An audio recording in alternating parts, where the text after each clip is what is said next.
શ્રી ગુજરાતીમાં આપ સૌનું ખૂબ ખૂબ સ્વાગત છે। અયોધ્યામાં રામ મંદિર વિશે કેટલીક ખાસ વાતો। અયોધ્યામાં રામ મંદિરની 22 જાન્યુઆરીના રોજ વડાપ્રધાન નરેન્દ્ર મોદીની હાજરીમાં પ્રાણ પ્રતિષ્ઠા મહોત્સવ યોજાવાનો છે અને એ વખતે 1 લાખથી વધુ શ્રદ્ધાળુઓ અયોધ્યા પહોંચે તેવી સંભાવના છે। તો આજે તમને અયોધ્યામાં બનેલા આ રામ મંદિરની શેર કરાવું। પરંપરાગત નગર શૈલીમાં બનેલા રામ મંદિર સંકુલની લંબાઈ પૂર્વ પશ્ચિમ દિશામાં 380 ફૂટ અને પહોળાઈ 250 ફૂટ તેમજ ઊંચાઈ 161 ફૂટ છે। મંદિરનો દરેક માળ 20 ફૂટ ઊંચો છે અને મંદિરમાં કુલ 392 થાંભલા અને 44 દરવાજાઓ છે। 1949 થી ભક્તો અયોધ્યામાં એક નાના એવા મંદિરમાં રામ લલ્લાની મૂર્તિની સ્થાપના કરીને પૂજા કરતા હતા। 2019માં સુપ્રીમ કોર્ટના ઐતિહાસિક ચુકાદા બાદ મંદિર નિર્માણનું કાર્ય જોરશોરથી શરૂ થયું અને આ મંદિરના નિર્માણના કામ માટે આખો દેશ જોડાયો। દેશવાસીઓ પોતપોતાની રીતે મંદિરના નિર્માણ માટે દાન આપવા લાગ્યા। અયોધ્યામાં નિર્માણાધીન પ્રભુ રામનું મંદિર પરંપરાગત નાગર શૈલીમાં બનાવવામાં આવ્યું છે। આ મંદિરમાં 3 માળનું છે, જેમાં દરેક માળની ઊંચાઈ 20 ફૂટ છે અને મંદિરમાં નકશીકામ વાળા કુલ 392 સ્તંભ અને 44 દરવાજા બનાવવામાં આવ્યા છે। મુખ્ય ગર્ભગૃહમાં ભગવાન શ્રી રામના બાળ સ્વરૂપને બિરાજમાન કરવામાં આવશે, જ્યારે પહેલા માળે શ્રી રામ દરબાર બનાવવામાં આવ્યો છે।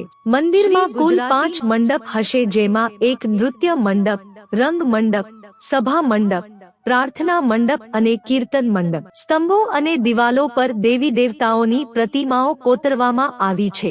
મંદિરમાં પ્રવેશ સિંહદ્વારથી 32 સીડીઓ ચઢીને પૂર્વ બાજુથી કરી શકાશે। મંદિરમાં દિવ્યાંગો અને વૃદ્ધો માટે રેમ્પ અને લિફ્ટની જોગવાઈ પણ કરવામાં આવી છે।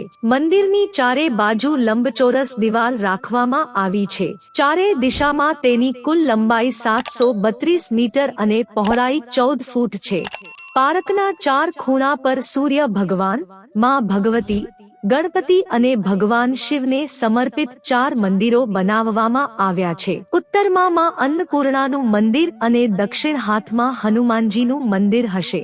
આ ઉપરાંત મંદિર પાસે પ્રાચીન કાળનો સીતાકૂપ પણ હશે। મંદિર સંકુલમાં સૂચિત અન્ય મંદિરો મહર્ષિ વાલ્મીકી, મહર્ષિ વશિષ્ઠ, મહર્ષિ વિશ્વામિત્ર, મહર્ષિ અગસ્ત્ય, નિષાદરાજ, માતા શબરી અને ઋષિપત્ની દેવી અહિલ્યાને સમર્પિત કરવામાં આવ્યા છે।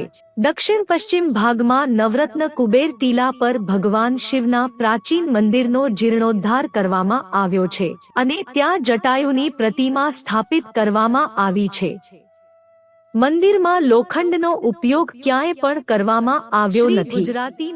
મંદિરની નીચે 14 મીટર જાડા રોલર કોમ્પેક્ટેડ કોન્ક્રીટ પાથરવામાં આવી છે અને તેને કૃત્રિમ ખડકનું સ્વરૂપ આપવામાં આવ્યું છે। મંદિરને માટીના ભેજથી બચાવવા માટે ગ્રેનાઇટથી 21 ફૂટ ઊંચો પ્લિન્થ બનાવવામાં આવ્યો છે। મંદિર સંકુલમાં ગટર treatment plant, water treatment plant, અગ્નિશમન માટે પાણીની વ્યવસ્થા અને સ્વતંત્ર પાવર સ્ટેશન પણ બનાવવામાં આવ્યા છે, જેથી બાહ્ય સંસાધનો પર ઓછામાં ઓછી નિર્ભરતા રાખવી પડે। 25,000ની ક્ષમતા ધરાવતું એક યાત્રાળુ સુવિધા કેન્દ્ર બનાવવામાં આવી રહ્યું છે, જ્યાં યાત્રાળુઓનો સામાન અને તબીબી સુવિધાઓ રાખવા માટે લોકર હશે। મંદિર પરિસરમાં બાથરૂમ, શૌચાલય, વોશ બેસિન, ખુલ્લા નળ વગેરેની પણ સુવિધા પણ રાખવામાં આવી છે। મંદિરનું નિર્માણ સંપૂર્ણપણે ભારતીય પરંપરા અનુસાર અને સ્વદેશી ટેકનોલોજીથી કરવામાં આવી રહ્યું છે।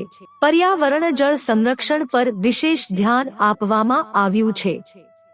કુલ 70 એકર વિસ્તારમાં પથરાયેલા આ મંદિરનો 70% વિસ્તાર હંમેશા હરિયાળો રહે તે રીતે મંદિરનું બાંધકામ તૈયાર કરવામાં આવ્યું છે। મિત્રો, જો તમને વિડીયો પસંદ આવ્યો હોય તો લાઈક કરો, શેર કરો અને અમારી ચેનલને સબસ્ક્રાઇબ કરશો, જેથી તમને આવા નવા વિડીયોની નોટિફિકેશન મળતી રહે અને તમારો જીવન સુખી અને સરળ બની જશે। વિડીયો જોવા બદલ તમારો ખૂબ ખૂબ આભાર।